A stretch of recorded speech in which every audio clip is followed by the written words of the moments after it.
श्री स्वामी समर्थ स्वामी आहेत या चॅनलवर आपले स्वागत आहे.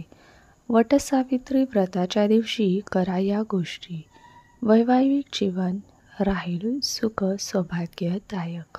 पारंपरिक धर्मात वटसावित्री व्रत विवाहित महिलांसाठी महत्त्वपूर्ण मानले जाते.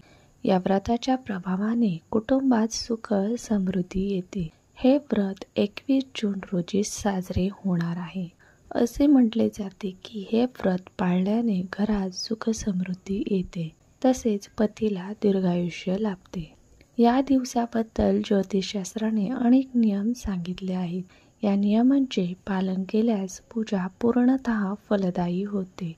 या दिवशी वटवृक्षाची पूजा केली जाते. हा दिवस खूप महत्त्वाचा मानला जातो.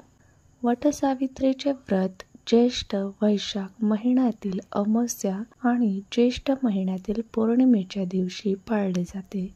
अमावस्या तिथीला वटसावित्री व्रत 6 तारखेला आहे. उत्तर प्रदेश, दिल्ली, मध्य प्रदेश, हरियाणा आणि पंजाबमध्ये अमावस्या तिथीला वटसावित्री व्रत पाळले जाते. तर पौर्णिमेला वटसावित्री व्रत 21 जूनला पाळले जाईल. गुजरात आणि महाराष्ट्रात पौर्णिमेच्या दिवशी वटसावित्री व्रत करण्याची परंपरा आहे. वटवृक्षाला या गोष्टी अर्पण करा. वटसावित्री व्रताच्या दिवशी गायीचे दूध पाण्यात मिसळून वटवृक्षाला अर्पण करावे. यामुळे सर्व मनोकामना पूर्ण होतात. वटवृक्षात भगवान विष्णू, भगवान शिव आणि ब्रह्मदेव राहतात असे म्हणतात. अशा वेळी वटवृक्षाची पूजा योग्य पद्धतीने केल्यास जीवनातील सर्व प्रकारच्या समस्यापासून मुक्ती मिळते.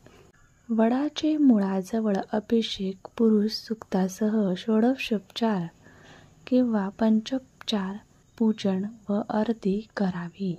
वडास हळद कुंकू वाहून आंबे आणि दूध साखरेचा नैवेद्य दाखवावा. वडाच्या झाडाला तिहेरी सुती दोरा गुंडाळून 5 प्रदक्षिणा घालाव्या.